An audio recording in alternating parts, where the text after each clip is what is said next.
नमस्कार मित्रांनो, welcome to S class education. आज आपण पाहतोय 12th standard biology chapter number 8 that is respiration and circulation.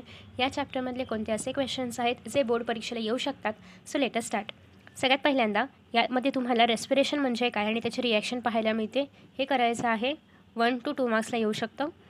Next आहे ऑर्गन्स ऑफ रेस्पिरेटरी एक्सचेंज. याच्यामध्ये रेस्पिरेटरी सरफेस कसा असला पाहिजे किंवा तुम्हाला असं पण येऊ शकतं की फीचर्स ऑफ सरफेस ऑफ एल्विओलाय. तर त्यासाठी पण तुम्हाला हेच 3 पॉईंट्स लिहायचे आहेत. गॅसियस एक्सचेंज इन प्लांट्स तुम्ही स्किप केलं तरी पण चालेल, कारण हे शक्यतो या चॅप्टरमध्ये एक्झाममध्ये नाही विचारलं जात. ही डायग्राम पण तुम्ही स्किप करू शकता. रेस्पिरेशन इन ॲनिमल्समधला हा इनिशियल पार्ट स्किप करू शकता. हे मात्र तुम्हाला करायचं आहे, कारण हे एक्झामला चार्ट्सच्या फॉर्ममध्ये किंवा एका मार्कासाठी डिरेक्टली ऑर्गॅनिझमचं नाव देऊन त्याचं रेस्पिरेटरी ऑर्गन विचारला जाऊ शकतो. सो त्यासाठी हा चार्ट महत्त्वाचा आहे. नेक्स्ट आहे ह्युमन रेस्पिरेटरी सिस्टम. याच्यामध्ये तुम्हाला कोणते ऑर्गन्स असोसिएटेड आहेत ह्युमन रेस्पिरेटरी सिस्टमशी हे माहिती पाहिजे आणि प्रत्येक ऑर्गनबद्दल ॲटलिस्ट 2 लाईन्स तरी लिहिता आल्या पाहिजेत. सपोज नोज असेल, जास्त डिटेलमध्ये जायची गरज नाही आहे इथे, हे नाही लिहिलं तरी पण चालेल. पण जेव्हा तुम्हाला ह्युमन रेस्पिरेटरी सिस्टम एक्सप्लेन करायला येईल तर तेव्हा तुम्हाला नोजमध्ये ॲटलिस्ट 2 ओळी, फॅरिंग्सच्या 2 ओळी, लॅरिंग्सच्या 2 ओळी असं लिहिता आलं पाहिजे, कारण खूप मोठं लिहायची गरज नाही आहे. हा प्रश्न आला तर 3 किंवा 4 मार्कांनाच येऊ शकतो आणि 4 मार्कांसाठी एक्सपेक्टेड आहे की तुम्ही सगळे पॉईंट्स कवर कराल आणि प्रत्येकाबद्दल 1 ते 2 ओळी लिहाल. मग ते किती सेंटीमीटर्स आहे, किती मिलीमीटर्स आहे हे न लिहिता त्या पर्टिक्युलर ऑर्गनचं काय फंक्शन आहे हे एक्सपेक्टेड आहे. फॉर एक्झाम्पल आता इथे फॅरिंग्स आहे, तर फॅरिंग्सचं रेस्पिरेशनमध्ये काय फंक्शन आहे ते लिहायचं आहे. किंवा इथे लॅरिंग्स आहे, लॅरिंग्स म्हणजे काय आहे, व्हॉईस बॉक्स. मग त्याचा आपल्या रेस्पिरेशनमध्ये कसा यूज आहे किंवा त्याचं रेस्पिरेशनमधलं काय फंक्शन आहे तेवढंच लिहायचं आहे. जास्त डिटेलमध्ये किंवा डीपमध्ये लिहायची गरज नाही आहे जेव्हा तुम्हाला रेस्पिरेटरी सिस्टीम असं पर्टिक्युलरली येईल. त्यासोबतच ट्राय करा की तुम्ही डायग्राम पण ड्रॉ कराल. इवन त्यांनी मेन्शन नसेल केलं एक्झाममध्ये की with the help of diagram explain करा, तरी पण तुम्हाला डायग्राम ड्रॉ करायचं आहे, कारण तुम्ही जे काही पार्ट्स सांगताय ते सगळे पार्ट्स याच्यामध्ये आहेत ते तुम्हाला त्या डायग्रामच्या हेल्पने एक्सप्लेन करायचं आहे. ठीक आहे. हे अल्विओलाय वगैरे नाही झूम करून दाखवलं तरी पण चालेल, पण हा डायग्राम मात्र ड्रॉ करायचा आहे. आणि बाकी यातला तुम्ही खूप जास्त आतमध्ये पार्ट्समध्ये न जाता वरच्यावर एक्सप्लेन करायचं आहे. Same for pharynx, same for larynx. ट्रेकियामध्ये पण ते किती मिलीमीटर, किती सेंटीमीटर याच्याशी काही घेणं देणं नाही आहे. त्याचं रेस्पिरेशनमध्ये कसा उपयोग आहे एवढंच फक्त तुम्हाला लक्षात ठेवायचं आहे. सिमिलरली फॉर लंग्स, ते किती मोठं आहे, किती लहान आहे, ब्रॉन्काय किती मोठं आहेत, काही करायचं नाही आहे किंवा ते काही लिहायची गरज नाही आहे. फक्त त्याचा यूज रेस्पिरेशनमध्ये कसा आहे एवढंच लिहायचं आहे. नेक्स्ट आहे मेकॅनिझम ऑफ रेस्पिरेशन. आता याच्यामध्ये काय येईल बघा, इन्स्पिरेशन आणि एक्सपिरेशन या दोघांमधला शक्यतो डिफरन्स करून ठेवा, जेणेकरून तुम्हाला जरी शॉर्ट नोटच्या फॉर्ममध्ये लिहायला आला तरी पण तुम्ही लिहू शकता आणि डिफरन्सच्या फॉर्ममध्ये आला तरी पण लिहू शकता. मग डिफरन्समध्ये काय करायचं आहे तर सगळ्यात पहिल्यांदा इन्स्पिरेशन म्हणजे काय, एअर प्रेशर आतमध्ये येणं की बाहेर जाणं, कुठे एअर प्रेशर जास्त आहे, एन्व्हायरमेंटमध्ये की बॉडीमध्ये, हे आधी लिहायचं. नेक्स्ट पॉईंटमध्ये लिहायचं आहे की इन्स्पिरेशनच्या वेळेस डायफ्रामची कंडिशन काय असते, लंग्सची कंडिशन काय असते. सो असं करत करत तुम्हाला मिनिमम 4 पॉईंट्स लिहायचे आहेत इन्स्पिरेशनचे आणि मिनिमम 4 पॉईंट्स एक्सपिरेशनचे. हे एवढं डिफरन्स बिटवीन केलं तर तुम्हाला शॉर्ट नोट लिहायला पण उपयोगी पडेल. डायग्राम काढायचं असेल तर काढू शकता, नाही काढलं तरी पण चालेल. नेक्स्ट आहे एक्सटर्नल रेस्पिरेशन किंवा एक्सचेंज ऑफ गॅसेस. तर याच्यामध्ये तुम्हाला ही डायग्राम महत्त्वाची आहे, ही डायग्राम करायची आहे ॲल्विओलसची. ह्याच्यामध्ये कशा पद्धतीने गॅसियस एक्सचेंज होतं आणि हे तुम्हाला शॉर्टमध्ये एक्सप्लेन करता आलं पाहिजे नेमकं गॅसियस एक्सचेंज कसं होतं ते. आफ्टर दॅट नेक्स्ट आहे हा ब्ल्यू बॉक्स, खूप महत्त्वाचा आहे. याच्यामध्ये तुम्हाला मॅच द कॉलम्ससारखे क्वेश्चन्स पण येऊ शकतात. तर बेसिकली तुम्हाला ना असं दिलं जाईल मॅच द कॉलम्समध्ये. इथे तुम्हाला दिलं जाईल सपोज 2000 to 3000, इथे IRV असेल, इथे ERV असेल, तर 2000 कोणासाठी असणार ते तुम्हाला मॅच करायचं आहे. तर असे हे पण तुम्हाला मॅच द कॉलम्समध्ये पण असे क्वेश्चन्स येऊ शकतात. किंवा दुसरी गोष्ट म्हणजे तुम्हाला डिरेक्टली डेफिनेशनप्रमाणे लिहायला पण विचारलं जाऊ शकतं. सो हा ब्ल्यू बॉक्स खूप महत्त्वाचा आहे. Transport of oxygen. तर याच्यामध्ये तुम्हाला वेगवेगळे मीन्स काय आहेत, म्हणजे वेगवेगळ्या प्रकारे कशा पद्धतीने ऑक्सिजन आपल्या बॉडीमध्ये ट्रान्सपोर्ट केला जातो. 3% जे आहे तर ते डिझॉल्व स्टेटमध्ये आहे, 97% बाय हिमोग्लोबिनची बाइंडिंग वगैरे होऊन आहे. तर अशा पद्धतीने ट्रान्सपोर्ट ऑफ ऑक्सिजन तुम्हाला करायचं आहे. आणि त्यासोबतच बोरचा इफेक्ट, हॅल्डेनचा इफेक्ट हे पण करायचे आहेत. With the help of diagram तुम्हाला एक्सप्लेन करायला विचारलं जाऊ शकतं. ठीक आहे, हवं तर हे स्किप करू शकता.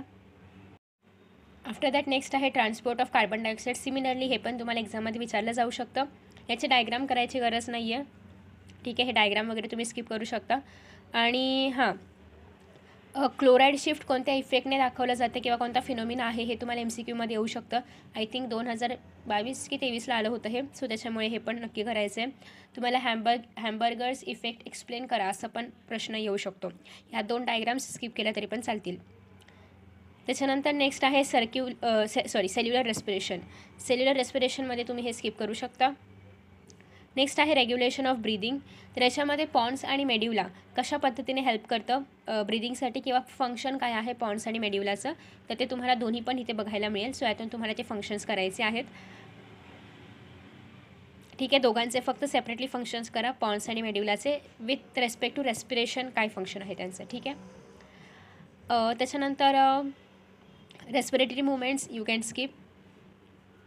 कॉमन डिसऑर्डर्सकडे मात्र फोकस करायचं आहे. याच्यावरती क्वेश्चन हे पण तुम्ही हवं तर स्किप करू शकता. सो ते कॉमन डिसऑर्डर्सवरती क्वेश्चन कसे येतात, तुम्हाला सपोज इथे दिलं असेल क्रोनिक ब्रोंकायटिस आणि इथे तुम्हाला कॉजेस दिलं असेल, मग ते बॅक्टेरियामुळे होतं की व्हायरसमुळे होतं की एअर पोल्युशन ज्याच्याही कशामुळे होत असेल ते, तर असं तुम्हाला चार्टच्या फॉर्ममध्ये फिल करायला येऊ शकतं किंवा इन मॅच द कॉलम्सप्रमाणे येऊ शकतं. शक्यतो ट्रीटमेंट नाही येणार, बट सिम्पटम कॉजेस आणि डिसऑर्डर येऊ शकतं. ठीक आहे. किंवा तुम्हाला असं पण येऊ शकतं की हे सगळे डिसऑर्डर्स एका बॉक्समध्ये दिले जातील आणि क्लासिफाय करा की बॅक्टेरियामुळे कोणते होत आहेत, व्हायरसेसमुळे कोणते होत आहेत, असा क्वेश्चन याच्यामधून बनू शकतो.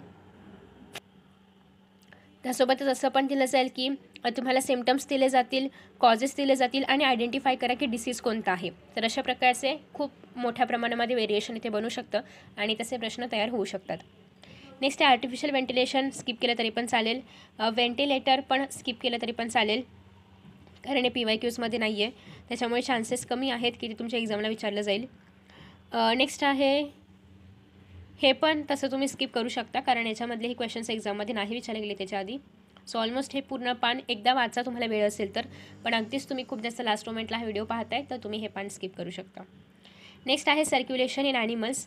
आता याच्यामध्ये सर्क्युलेशनमध्ये 3 प्रकार आहेत. ओपन सर्क्युलेशन, सिंगल सर्क्युलेशन म्हणजे क्लोज सर्क्युलेशन, डबल सर्क्युलेशन.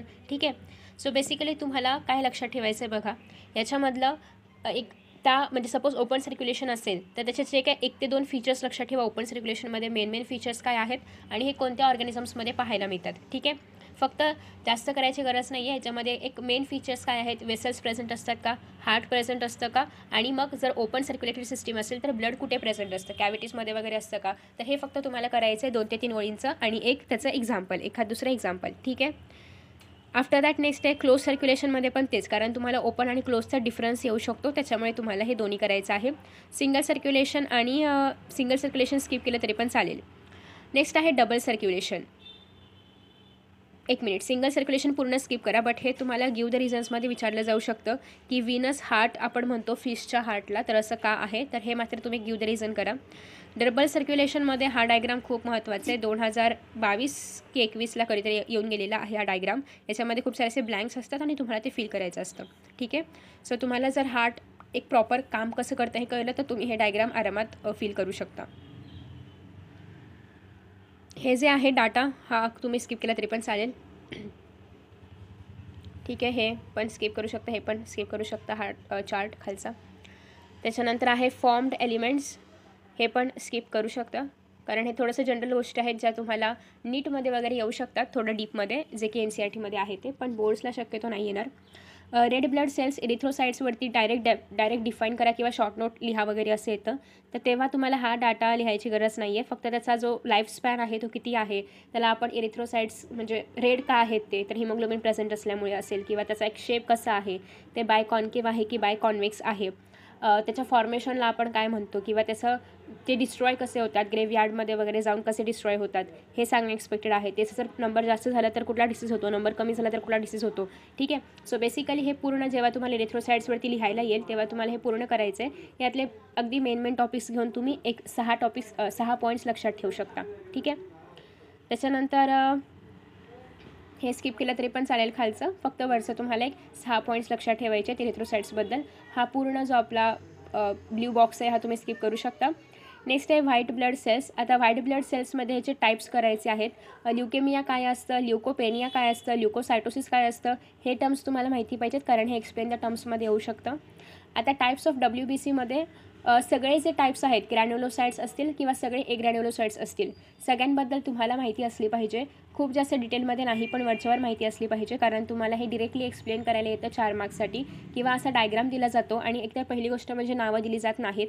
हे डायग्रामच्या आधारे तुम्हालाच आयडेंटिफाय करायचं असतं की ह्याच्यामधला न्यूट्रोफिल कुठला आहे, युसिनोफिल कुठला आहे, बेसोफिल कुठला आहे, हे तुम्हालाच आयडेंटिफाय करायचं असतं. आणि त्याच्यानंतर आयडेंटिफाय केल्यानंतर प्रत्येकाचं फंक्शन लिहायचं असतं. सो तुम्हाला आता काय करायचं आहे, सेम डायग्रामच येणार तुम्हाला एक्झामला आली तर. सो या सेम डायग्राममधून आपल्याला आयडेंटिफाय करता येते का हे पाहायचं आहे आणि प्रत्येक सेलचं आपल्याला फंक्शन माहिती आहे का ते पाहायचं आहे. ठीक आहे. सो एवढंच एक्सपेक्टेड आहे की तुम्हाला फंक्शन माहिती पाहिजे, त्याचं नाव माहिती पाहिजे आणि एखादं कॅरेक्टरिस्टिक फीचर. ठीक आहे. आता फॉर एक्झाम्पल आपण जर न्यूट्रोफिल्स बघितलं तर याच्यामध्ये काय काय सांगितलेलं आहे की एक तर सगळ्यात पहिली गोष्ट म्हणजे ह्याच्यामध्ये खूप सारे लोब्स आहेत. सो सेव्हरल लोब्स आहेत. सो हे झालं याचं पहिलं कॅरेक्टरिस्टिक्स. दुसरं आहे की हे कसं पण ॲम्युबॉइड मुवमेंट दाखवू शकतं, दुसरं कॅरेक्टरिस्टिक्स. आणि त्याचं फंक्शन काय आहे की त्याच्यामुळे ते सगळ्या पॅथोजन्सला वगैरे खाऊ शकतं, फॅगोसायटोसिस करू शकतं, एनगल्फ करू शकतं. हे झालं त्याचं फंक्शन. ठीक आहे. सो एवढंच तुम्हाला करायचं आहे. हा 1 ते 2% आहे, 3 ते 4% आहेत. हे डेटा जरी तुम्ही विसरला तरी पण चालेल, पण त्याची प्रॉपर्टी आणि त्याचं फंक्शन लक्षात ठेवायचं आहे. हे सगळ्यांसाठी आहे हे, ग्रॅन्युलोसाइटसाठी पण आणि ग्रॅन्युलोसाइटसाठी पण. ठीक आहे. नेक्स्ट आहे प्लेटलेट्स. तर प्लेटलेट्सचा पण पूर्ण भाग करायचा आहे. किती प्रेझेंट आहेत आपल्या बॉडीमध्ये ह्याचं पण एक एस्टिमेशन पाहिजे अंदाजे, कारण हे तुम्हाला एक्झाममध्ये येऊ शकतं. डायग्राम करायची गरज नाही आहे. कोॲग्युलेशन ऑफ ब्लड कसं होतं पूर्ण प्रोसेस करायची आहे. पूर्ण प्रोसेस एक्झाममध्ये डिरेक्टली लिहायला किंवा फ्लोचार्टच्या फॉर्ममध्ये विचारली जाऊ शकते. जसं की या ठिकाणी फ्लोचार्ट आहे. या फ्लोचार्टच्या फॉर्ममध्ये मध्ये तुम्हाला ब्लँक्स देऊन विचारली जाऊ शकते किंवा पूर्ण जी प्रोसेस आहे तर ती आहे अशी लिहायला येऊ शकते 3 मार्क्ससाठी. आफ्टर दॅट नेक्स्ट आहे हार्ट. आता हार्टमधलं काय काय करायचं आहे, तर हा पहिला पॅरेग्राफ जर तुम्ही नाही केला तरी पण चालेल. हे बघा, हे एवढं पूर्ण यू कॅन स्किप. ठीक आहे, कारण हे PYQsमध्ये सरळ नाही विचारलं आहे. नेक्स्ट आहे हार्ट वॉल. हार्ट वॉल पण तुम्ही स्किप करू शकता. थोडीशी बेसिक इन्फॉर्मेशन ठेवा, कारण आपल्याला याचा हे जे शब्द आहेत हार्ट वॉलचे जे काही टाईप्स आहेत, कार्डियम असेल, एंडोकार्डियम असेल, तर हे तुम्हाला इथे डायग्राम्समध्ये नेमिंग करायला आहे. सो एकदा जस्ट वाचून घ्या, पण थिअरीच्या दृष्टिकोनाने पाठ वगैरे करायची गरज नाही आहे, कारण एक्झाममध्ये लिहायला नाही आहेत. डायग्राम्स कुठले कुठले येतात, तर डायग्राम्स हार्टचे सगळेच महत्त्वाचे आहेत. सगळेच डायग्राम्स PYQsमध्ये विचारून झालेले आहेत, त्याच्यामुळे तुम्हाला सगळ्या डायग्राम्सचा अभ्यास करावा लागेल. फक्त एवढंच की पोस्टेरियर आणि अँटेरियर जास्त याच्यावरती फोकस न करता फक्त एक हार्टचा एक डायग्राम लक्षात ठेवा. ट्राय करा की तुम्ही एंटेरियर व्ह्यू लक्षात ठेवाल, कारण इथे सगळे पार्ट्स क्लिअरली पाहायला मिळतात. सो एंटेरियर व्ह्यू लक्षात ठेवा. सगळी नावं लक्षात ठेवण्याचा प्रयत्न करा. जेवढी जास्त नावं तुम्ही लक्षात ठेवू शकाल तेवढी जास्त नावं लक्षात ठेवा, तेवढे मार्क्स वाढतील तुमचे. ठीक आहे. आणि डायग्रामच्या आधारे हे सगळं लिहिण्याचा प्रयत्न करा. ज्या पार्ट्सचं नाव तुम्ही डायग्राममध्ये मेन्शन करणार आहात त्या प्रत्येक पार्ट्सचं नाव डिस्क्रिप्शनमध्ये किंवा त्यांनी जर लिहायला सांगितलं असेल, कधी काय होतं की फक्त 2 मार्क्ससाठी डायग्राम ड्रॉ करा एवढाच प्रश्न असतो, पण कधी हाच प्रश्न 3 मार्कांसाठी किंवा 4 मार्कांसाठी त्या डायग्रामला एक्सप्लेन करा असा पण येतो. तर त्या केसेसमध्ये तुम्ही जे नाव डायग्राममध्ये दिलं आहे त्या प्रत्येक नावाचं तुम्हाला इथे काहीतरी डिस्क्रिप्शन लिहायचं आहे. ठीक आहे. जे नाव तुम्ही लिहिलंच नाही आहे डायग्राममध्ये त्याचं डिस्क्रिप्शन लिहायची गरज नाही आहे, पण जे तुम्ही डायग्राममध्ये दाखवलं आहे ते तुम्ही सगळं डिस्क्रिप्शनमध्ये त्याचं काही ना काहीतरी फंक्शन, त्याचं कुठे ना कुठेतरी उल्लेख करणार आहातच. ठीक आहे. सो तुम्हाला डिस्क्रिप्शन करावं लागेल. आणि नेक्स्ट आहे internal structure of human heart. हे पण एक्झाममध्ये विचारलं जातं, पण याची थिअरी करायची गरज नाही आहे जास्त. हे तुम्ही डिरेक्टली फक्त नावांच्या आधारे, फंक्शनच्या आधारे एक्सप्लेन करू शकता. याच्यामध्ये तुम्हाला टाईप्स ऑफ वेल्थ पाहायला मिळतात. तर टाईप्स ऑफ वेल्थ हा प्रश्न खूपदा विचारला गेलेला आहे. हे सगळे वेल्थचे टाईप्स आहेत, तर तुम्हाला types of wealth and their function हे खूपदा विचारलं जातं. वेल्थ, वॉल्फ, व्हॉटेवर तुम्ही जे काही म्हणत असाल ते. ठीक आहे. सो टाईप्स ऑफ वॉल्फ खूपदा विचारलं गेलं आहे, त्याच्यामुळे तुम्हाला त्याचे फंक्शन आणि त्याची नावं करायची आहेत, कारण हे एक्झाममध्ये 2 मार्क्ससाठी येतं.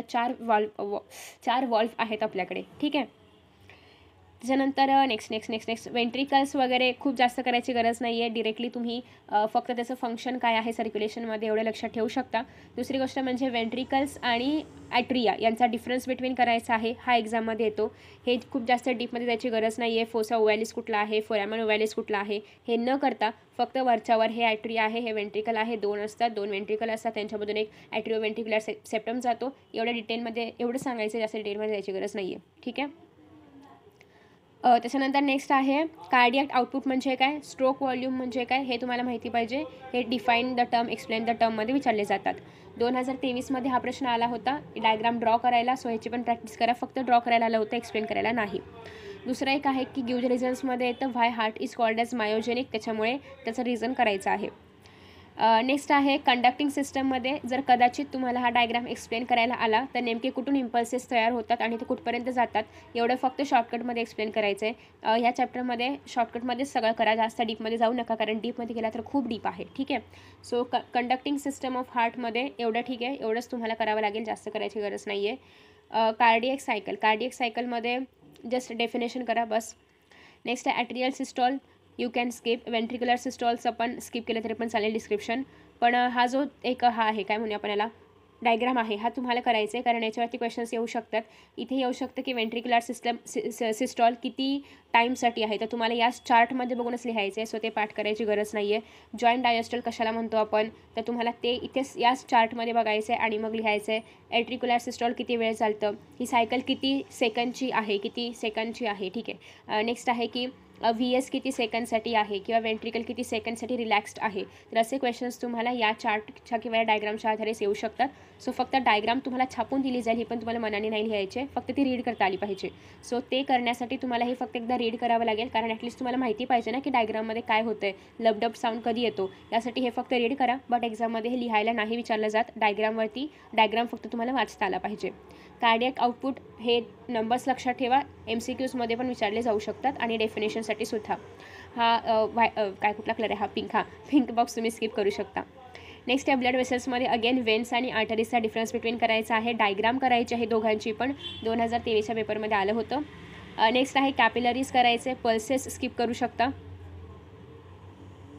ठीक आहे, कॅपिलरीज करायचं आहे, पल्सेस स्किप केलं तरी पण चालेल, हे पण स्किप करू शकता.